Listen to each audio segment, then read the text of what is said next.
Hello guys, welcome to our YouTube channel AM Edupodium.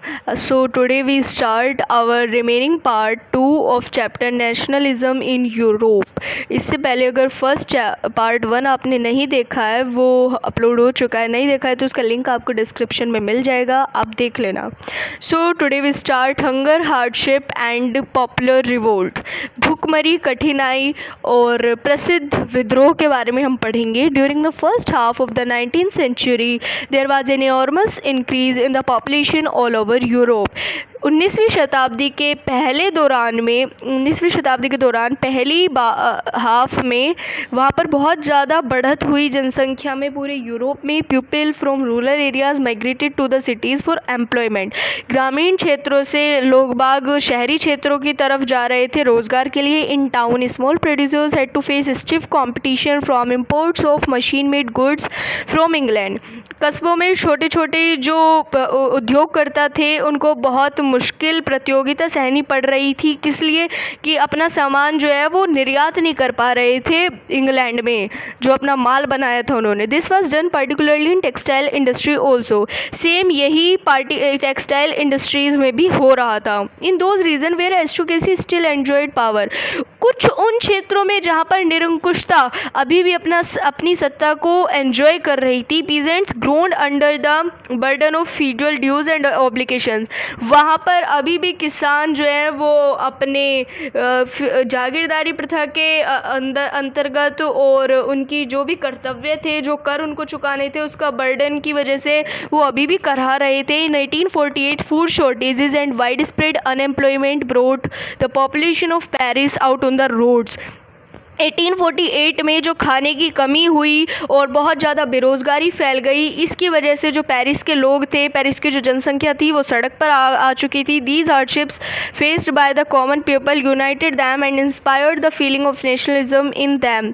ये जितनी भी कठिनाइयाँ जो आम लोग थे वो फेस कर रहे थे, देख रहे थे, उनके ऊपर बीत रही थी, इस फीलिंग ने एक तो उन लोगों को एकजुट कर दिया था और उन लोगों के अंदर राष्ट्रवाद की जो भावना थी उसको प्रेरित किया था. अब पढ़ते थे एज ऑफ रेवोल्यूशंस 1830 टू 1848. अब 1830 से 1848 के बीच में हमारे कुछ रेवोल्यूशंस हुए थे. देखते हैं क्या क्या हुए थे. The period between 1830 to 1848 was a period of revolutions throughout Europe. जो काल था 1830 से 1848 के बीच में, वो काल था विद्रोह का पूरे यूरोप में. जैसे कि कहाँ पर? इटालियन जर्मन स्टेट्स में, the provinces of Ottoman Empire के प्रांत में, Ireland and Poland. Following points in this regard are to be kept in mind. कुछ जो पॉइंट्स हैं वो हमको दिमाग में रखने चाहिए इस सेशन से related. The first upheaval took places in France in July 1830. जो पहली उथल पुथल थी जो फ्रांस में वो जुलाई 1813 में हुई. The Bourbon king were overthrown by liberal revolutionaries who installed a constitutional monarchy with Louis Philippe at its head. जो बर्बन किंग थे, बर्बन किंग कौन थे? लुइस 16. उन लिबरल रेवोल्यूशनरीज, उदारवादी विद्रोहीकर्ता जो थे, उन्होंने लुइस 16 को हरा दिया था और उसके बाद वो एक संवैधानिक शासन लाए थे, संवैधानिक तानाशाही लाए थे लुइस फिलिपी के साथ. संविधान के साथ उन्होंने लुइस फिलिपी को वहाँ का राजा बनाया था. The July Revolution of France sparked an uprising in Brussels, which led to Belgium breaking away from the United Kingdom of Netherlands. जो जुलाई रिवॉल्यूशन हुआ था, जुलाई में जो लड़ाई हुई थी फ्रांस में, उसने एक उमंग सी जगाई ब्रसल में, जिसकी वजह से बेल्जियम टूट गया था यूनाइटेड किंगडम ऑफ नेदरलैंड से. The revolutionary nationalism in Europe sparked off a struggle for independence amongst the Greeks which began in 1821. जो रेवोल्यूशनरी नेशनलिज्म था, मतलब कि जो विद्रोही करता राष्ट्रवादी थे यूरोप में, जो वो अपनी ग्रीक्स के बीच में आत्मनिर्भरता को लाने के लिए, आज़ादी को लाने के लिए उन्होंने संघर्ष शुरू किया. वो कब शुरू किया? 1821 में. द ट्रीटी ऑफ कॉन्स्टेंटिनोपल, जो समझौता हुआ था कॉन्स्टेंटिनोपल में 1832 में, recognize Greece as an independent nation. उसकी वजह उसमें पहचाना गया था कि भाई ग्रीस अब एक आज़ाद राष्ट्र है, अब उसके पास अपनी पावर्स हो चुकी हैं. In 1831, an armed rebellion against Russia was instigated by Poland. 1831 में जो आर्मी के लोगों ने फिर से विद्रोह किया रशिया के खिलाफ, क्योंकि पोलैंड ने उन्हें उकसाया, which was subsequently crushed. लेकिन बाद में वो बंद हो गया, उनको कुचल दिया गया. In 1845, weavers in Silesia had led a revolt against contractors who supplied them raw material and gave them orders for finished textiles, but drastically reduced their payments. 1845 में जो बुनकर थे सिलेसिया के, उन्होंने एक विद्रोह किया अपने मालिकों के खिलाफ, जो उनको कच्चा माल तो दे रहे थे और बाद में उनसे जो कच्चे माल से जो हमारी टेक्सटाइल बन रही थी, जो काम फिनिश्ड गुड्स था, उसको भी ले रहे थे, लेकिन उनकी जो पेमेंट्स थी बुनकरों की, वो बहुत कम कर दी थी, बहुत ही ज़्यादा कम कर दी थी. इसलिए उन्होंने रिवोल्ट किया था. In 1848, in France, food shortages and widespread unemployment forced the people to revolt against Louis Philippe and he was forced to flee. 1848 में फ्रांस में बहुत ज़्यादा खाने की कमी पड़ गई थी और बहुत ज़्यादा बेरोज़गारी वहाँ पर फैल गई थी, इसलिए लोगों ने वहाँ पर विद्रोह किया लुइस फिलिपी के खिलाफ और फिर लुइस फिलिपी भागने पर मजबूर हो गया था. फ्ली मतलब भागने पे मजबूर हो गया था. A national assembly proclaimed France republic. अब जो नेशनल असेंबली, जो थर्ड स्टेट को घोषित किया गया था नेशनल असेंबली, अब उसने घोषणा की थी कि अब फ्रांस आज़ाद है. Granted suffrage to all males. हर किसी को मताधिकार का अधिकार है, हर किसी को वोट देने का अधिकार है. And guaranteed the right to work. और काम करने का भी अधिकार है. The revolutions of the liberals. अब उदारवादियों का विद्रोह. 1848. The liberals, that is the educated middle class, also revolted. Liberals कौन थे? जो पढ़ी लिखी मध्यवर्गीय लोग थे, उन्होंने भी विद्रोह किया था. The following revolts are worth noting. In countries such as Germany, Italy, Poland and the Austro Hungarian Empire, men and women of the liberal middle classes combined their demands for constitutionalism with national unification. कुछ देशों में जैसे कि Italy, Poland, Germany हो गए और osteo Hungarian empire हो गया, जो औरत थे और आदमी थी, सारे मध्यवर्गीय क्लास के, उन सभी की डिमांड्स जो थी किसके लिए थी कि भाई हमारे संवैधानिक के साथ साथ हमारी राष्ट्रीय एकता करी जाए. ये उन लोगों की डिमांड थी. In the German regions, German के क्षेत्रों में a large number of political associations whose members were middle class professionals. German के क्षेत्रों में भी एक बहुत बड़ी संख्या में राजनीतिक संगठन बनाए गए, जिनके मेंबर कौन थे? वही थे मिडिल क्लास, मतलब लिबरल्स थे, जैसे कि प्रोफेशनल्स होते हैं, बिजनेसमैन होते हैं, and prosperous artisan came together to vote for an all German national assembly. वो सभी एक साथ आए कि भाई वो जर्मन की जो नेशनल असेंबली है उसको वोट करेंगे. Women also formed their own political associations. जो लेडीज़ थी, जो औरतें थी वहाँ की, उन्होंने अपना खुद का राजनीतिक संगठन बनाया. Founded newspaper and took part in political meetings and demonstrations. उन्होंने अपने न्यूज़पेपर भी देखे और जो राजनीतिक मीटिंग्स थी और डेमोन्स्ट्रेशंस जो होती थी, राजनीतिक विचार विमर्श जो होता था, उन सभी में भी वो हिस्सा लेती थी. The making of German and Italy. अब जर्मनी और इटली कैसे बने, मतलब इनका यूनिफिकेशन कैसे हुआ?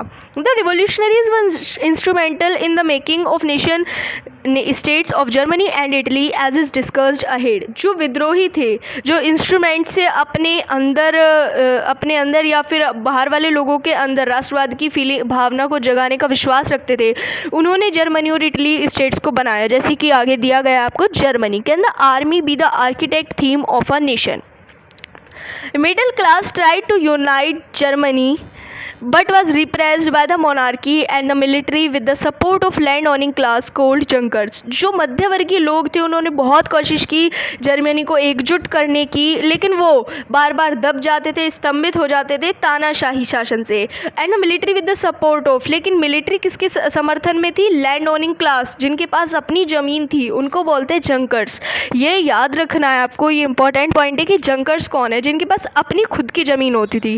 Prussia started the movement movement for national unification under the leadership of Otto von Bismarck and he became the architect of this process.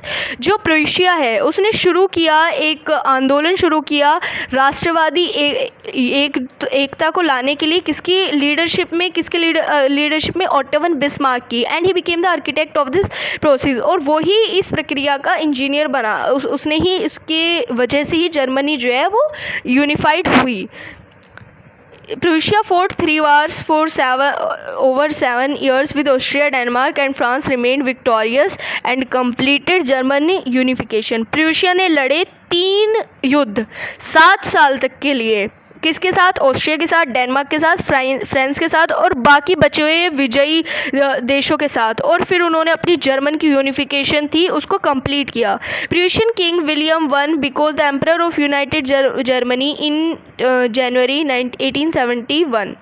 जो Prussian के किंग थे, प्रशिया के जो राजा थे विलियम वन, अब वो वहाँ के सम्राट बन गए यूनाइटेड जर्मनी के, कब? जनवरी 1871 में. New state emphasised on modernising the currency. अब जो नए राज्य बने थे वो किस बात पे जोर दे रहे थे कि भाई करेंसी के अंदर जो पैसा है उसके अंदर आधुनिकता लाओ.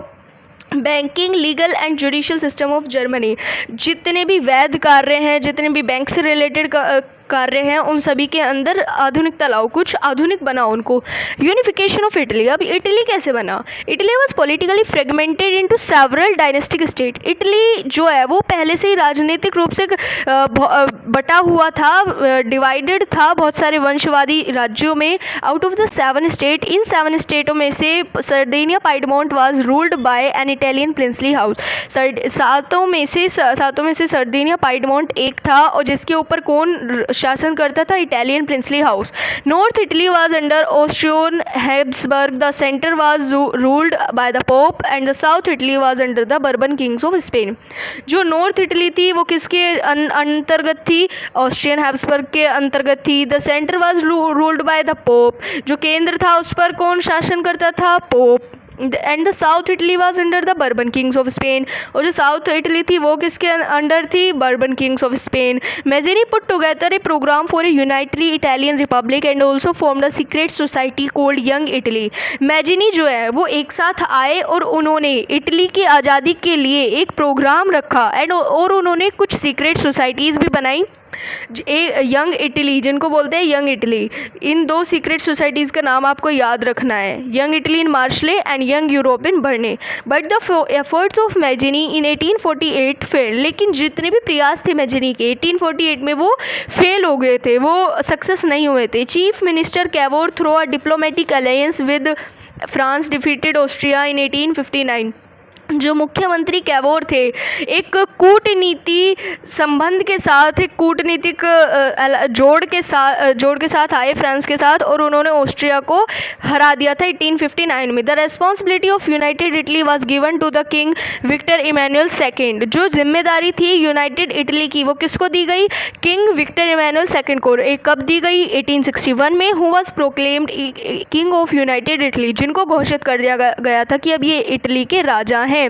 गिसिपी गैरिबल्डी, ए रिवॉल्यूशनरी 2. अब गिसिपी गैरिबल्डी भी हमारे एक क्रांतिकारी थे, joined the alliance and drove away the Spanish ruler, दस इटली वाज यूनिफाइड. जिन्होंने संधि को ज्वाइन किया और स्पेनिश रूलर्स को छोड़ दिया. अब इटली भी हमारी यूनिफाई हो चुकी है. हमारी जर्मनी भी हमने देखा कैसे बनी, इटली भी हमने देखा कैसे बनी. जर्मनी किसकी लीडरशिप में बनी? ऑट्टो वन बिस्मार्क की. और इटली किसकी लीडरशिप में बनी? गिसिपी मैज़ेनी की. और जर्मनी के राजा बने विलियम फर्स्ट, और इटली के राजा बने थे बाद में विक्टर इमैनुअल सेकेंड. ये आप लोगों को याद रखना है. अब देखते हैं the strange case of Britain. अब हम पढ़ तो इटली रहे थे, जर्मनी रहे थे, फ्रांस रहे थे, अब एक अनजान सा केस आ गया, किस्सा आ गया ब्रिटेन का. चलो इसको भी पढ़ते हैं. No British nation existed before 18th century and making of nation states was the result of long drawn out process which is as discussed below. कोई भी ब्रिटिश नेशन मौजूद नहीं था 18वीं शताब्दी से पहले, ना ही वहाँ पर कोई फिर वहाँ पर राष्ट्रवादी स्टेट बने, राष्ट्रवादी राज्य बने, जिसके लिए बहुत लंबा प्रक्रिया चली. अब देखो नीचे क्या क्या प्रक्रिया थी. Ethnic groups like English, Welsh and Scot had inhabited British isles having their own cultural and political traditions. जो इथेनिक ग्रुप से, इथेनिक मतलब जो रिलीजियस ग्रुप थे, धार्मिक समूह थे, जैसे कि इंग्लिश हो गया, वेल्श हो गया, स्कॉट हो गया, वो बसे हुए थे ब्रिटिश आइसल्स में अपने अपने सांस्कृतिक और राजनीतिक परंपराओं के साथ। Act of union between England and Scotland resulted in the formation of United Kingdom of great Britain in 1707। जो एक्ट ऑफ यूनियन था किसके बीच हुआ था? इंग्लैंड और स्कॉटलैंड के। और उसके बाद उसका रिजल्ट, नतीजा क्या निकल के आया था? क्या नतीजा तैयार हुआ था कि भाई United Kingdom of great Britain बन गया था 1707 में। ये आपको याद रखना है, इंपॉर्टेंट लाइन है। England was able to impose its influence on Scotland. अब इंग्लैंड जो था वो भी योग्य था कि वो अपनी प्रभाव को थोप सकता है स्कॉटलैंड के ऊपर। अब मतलब वो अपने आप में बड़ा बन गया था। Systematic separation of Scottish culture and language by English began. जो सिस्टमेटिक सप्रेशन, जो तरीके से दबाव बन रहा था स्कॉटिश कल्चर का, स्कॉट की संस्कृति का और वहाँ की भाषा का, इंग्लिश के द्वारा शुरू हुआ था। Many were forcibly driven out of their homeland. बहुत से लोगों को वहाँ अपने उनकी ज़मीन से हटा दिया गया था, बाहर फेंक दिया गया था मजबूर करके। कोई अपनी मर्जी से थोड़ी निकलता है घर से। The British help Protestants against Catholics of Ireland. जो ब्रिटिश लोग थे वो मदद कर रहे थे प्रोटेस्टेंट्स की, किसके लिए? खिलाफ, कैथोलिक्स के खिलाफ, आयरलैंड के। And the Catholic revolt against British was suppressed. और जो कैथोलिक्स थे वो भी विद्रोह कर रहे थे ब्रिटिश के खिलाफ, लेकिन वो दब चुके थे। इन 1804 Ireland was also incorporated forcibly into United kingdom. अब 1801 में जो हमारा आयरलैंड है वो बलपूर्वक धकेल दिया गया था यूनाइटेड किंगडम की ओर। A new Great Britain nation was formed. अब एक नया ब्रिटेन राष्ट्र बन चुका था, तैयार हो चुका था। The symbols of new Britain are. अब जो नया ब्रिटेन बना था उसके कुछ चिन्ह भी थे। द ब्रिटिश फ्लैग, एक पहला तो था British flag, union jack, then the national anthem, God save our noble king, और तीसरा सिंबल था the English language. Older nations survived only as subordinate partners in this union. जो पुराने राष्ट्र थे वो बस बचे हुए थे, एक तरीके से इस यूनियन का हिस्सा थे, पार्टनर थे। लेकिन आप पढ़ते हैं हम विजुअलाइजिंग द नेशन, राष्ट्र की कल्पना करना। For a common man it is difficult to visualize a nation and connect to it. एक आम आदमी के लिए तो ये बहुत कठिन है कि भाई वो कैसे राष्ट्र को कल्पना कर सकता है, राष्ट्र की कल्पना कैसे कर सकता है और कैसे उसको जोड़ सकता है। सो इन 18th and 19th century nations begin to be portrayed as a female figures called allegory। अब 18वीं और 19वीं शताब्दी में राष्ट्र ने शुरू किया कि भाई वो अपने राष्ट्र को एक औरत के द्वारा दर्शाएंगे, जिसको बोलेंगे एलिगरी। अब जैसे कि हमारे भारत राष्ट्र की बात करते हैं हम, हमारे इंडिया में भारत माता को बोलते हैं। अब भारत माता कोई सच्ची की लेडीज़ थोड़ी थी कि उसको वहाँ पे ले जाके खड़ा कर दिया गया था, नहीं, वो बस एक लेडीज़ की कल्पना की गई थी मन में और उसको बनाया गया था जिससे कि हम लोग भी रेस्पेक्ट करें अपने भारत देश की और उसके लिए जान दें, उसके लिए कुछ करें, कर गुजरने की, उसकी उन्नति के लिए हम हमेशा सोचें। ऐसी फ्रांस और जर्मन के लोगों ने भी अपने राष्ट्र को बनाया था, कल्पना की थी, लेकिन किसी रियल लेडीज़ को नहीं ले जाके रख दिया था, एक काल्पनिक विचार था। ड्यूरिंग फ्रेंच रेवोल्यूशन, फ्रांस की क्रांति के दौरान artist use the female allegory to portray ideas like the liberty, the justice and the republic. जो आर्टिस्ट थे वो यूज़ करते थे औरत की कल्पना उसके और फीमेल एलिगरी को यूज़ करते थे अपने आइडियाज़ को दर्शाने के लिए, जैसे कि लाइबर्टी, जस्टिस एंड रिपब्लिक। भाई उदारता मतलब फ्रीडम, जस्टिस न्याय, और रिपब्लिक आज़ादी। In France she was christened Marianne, a popular Christian name. France में उन्होंने अपनी फीमेल एलिगरी को क्या नाम दिया था? मैरेनिया, जो कि एक बहुत प्रसिद्ध क्रिश्चियन नेम होता है। The red cap, the tricolour and the cockade represent the liberty and the republic. अब जो रेड कैप था, ट्राई कलर था और कोकेड थी, ये सब भाईचारों को, लिबर्टी को और रिपब्लिक को दर्शा रहे थे। Germania portrait the German nation and wore a crown of oak leaves as the German oak stands for heroism. German के लोगों ने अपने फीमेल एलिगरी को नाम दिया था जर्मेनिया का, और उनके ऊपर कुछ ओक के पत्ते डाल रखे थे, जैसे कि German oak stands for heroism, heroism के लिए वो खड़ी थी। नेशनलिज्म एंड इम्पेरियलिज्म, राष्ट्रवाद और साम्राज्यवाद। By the last quarter of the 19th century, nationalism no longer retained its idealistic liberal democratic sentiment of the first half of the century.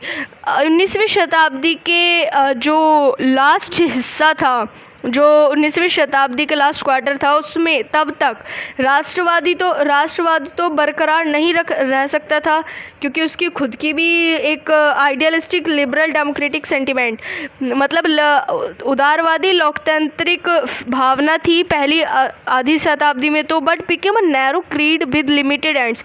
लेकिन वो बहुत छोटा संकीर्ण पंथ बन गया था कुछ सीमित हिस्सों के साथ। This encourage the major European powers to manipulate the nationalist aspirations. ये उत्साहित करता था कुछ बड़े बड़े जो यूरोपियन पावर्स हैं हेर फेर के कि नेशनलिस्ट एस्पिरेशन, जो राष्ट्रवादी आशाएं हैं लोगों की, बाद में उनका साम्राज्यवाद भी उद्देश्य होना चाहिए। This was most clearly visible in Balkans, और ये बहुत अच्छे से देखा गया था बल्कन्स में। The Balkans problem and the first world war, Balkan की कुछ प्रॉब्लम्स थी और पहला विश्व युद्ध कैसे हुआ। Balkans became the source of nationalist tension in Europe after 1871। Balkan जो है वो एक स्रोत बन गया था, एक संसाधन बन गया था राष्ट्रवाद का। किसकी टेंशन के बाद? यूरोप में जो टेंशन चली थी 1871 के बाद। The important points in this regard are as follows. Balkan region covered Romania, Bulgaria, Albania, Greece, Macedonia, Croatia, Bosnia, Slovenia, Serbia and Montenegro. Balkan क्षेत्र जो थे इन सभी क्षेत्रों को कवर करते थे। A large part of the Balkan was controlled by Ottoman Empire. एक जो बहुत बड़ा हिस्सा था बल्कन का, वो किसके अंडर में था? कौन उस पर नियंत्रण करता था? Ottoman empire. All through the 19th century the Ottoman empire has sought to strengthen itself through modernization. 19वीं शताब्दी के दौरान जो ओटोमन एम्पायर था, उन्होंने अपने आप को मजबूत किया। किसके द्वारा? आधुनिकता लेकर आए, कुछ आंतरिक सुधार किए एंड इंटरनल रिफॉर्म्स, आंतरिक सुधार किए, but with a very little success, लेकिन बहुत छोटी सी सफलता मिली। वन बाय वन, एक के बाद एक, it's European subject nationalist broke away from its control and declared independence. एक के बाद एक जो यूरोप के जो राष्ट्रवादी थे वो टूटते जा रहे थे उसके कंट्रोल से, और उन्होंने अपनी खुद की आज़ादी को घोषित कर दिया था। The Balkan states who had declared their independence, वो बल्कन स्टेट जिसने अपनी आज़ादी को घोषित कर दिया था, वर फायरसली जेलस ऑफ ईच अदर, वो जम के एक दूसरे से घृणा कर रहे थे, एक दूसरे से जल रहे थे, and hope to gain more territory at the expense of the others, और हर किसी को आशा थी कि भाई वो ज़्यादा देश को अपने अंडर में कर ले तो उसका जो एक्सपेंस है, व्यय है, वो ज़्यादा बढ़ जाएगा। Balkans also became a scene of intense rivalry between the big European nations over trade and colonies and naval and military might. जो बल्कन थे वो भी अब सीन बन गया था एक आंतरिक विरोध का। किसके बीच में? बड़े बड़े यूरोपियन राष्ट्र के बीच में, ट्रेड के ऊपर, कॉलोनीज के ऊपर, नेवल के ऊपर और मिलिट्री माइट के ऊपर। Countries like Russia, Germany, England, Austria and Hungary extended their control over Balkan areas. जो देश थे जैसे कि Germany, Italy, Russia, England, Hungary, इन्होंने भी अपना नियंत्रण करना शुरू कर दिया था बल्कन के ऊपर। This led to a series of wars in this region and finally the first world war began. ये जो सीरीज़ थी युद्ध की, जो युद्ध हो रहे थे इन क्षेत्रों में, तो ये एक सीरीज़ को लेड करते चले गए, एक सीरीज़ बनती चली गई, और फाइनली हमारा जो पहला विश्व युद्ध था वो छिड़ चुका था। Anti-imperial movements. Many countries in the world which had been colonized by European powers began to oppose imperial domination and thus anti-imperial movements developed. बहुत सारे देश थे संसार में जो कि किसके द्वारा चलते थे? कौन उन पर रूल करता था? European powers. अब वो भी साम्राज्यवाद प्रभुत्व को अपोज करने लगे थे, उसका खिलाफ होने लगे थे, और फिर बाद में जो विरोधी साम्राज्यवादी थे वो विकसित हो चुके थे। Many countries of Asia and Africa begin to oppose imperial domination. बहुत सारे देश थे, जैसे कि बहुत सारे देश थे एशिया के और अफ्रीका के, उन्होंने शुरू कर दिया उसके खिलाफ इम्पेरियल डोमिनेशन, मतलब साम्राज्यवाद प्रभुत्व के खिलाफ खड़ा होना शुरू कर दिया था। The anti imperialist movement led to struggle for independent nation states. जो विरोधी साम्राज्यवादी थे उन्होंने एक आंदोलन शुरू किया अपने खुद के आज़ादी, राष्ट्रवादी राज्यों की आज़ादी के लिए। They all were inspired by the sense of collective belongingness. अब सामूहिक अपनेपन की जो फीलिंग थी उससे भी वो बहुत प्रेरित थे। This idea of nation states came to be accepted as natural and universal. अब जो राष्ट्रवादी राज्यों का विचार था, अब इसको अब एक्सेप्टेड कर लिया गया था, मान लिया गया था, चाहे प्राकृतिक रूप से माना जाए चाहे यूनिवर्सल रूप से माना जाए, लेकिन उनको पता चल गया था कि भाई नेशन स्टेट्स जरूरी हैं। Okay guys, I hope you understand this chapter very well.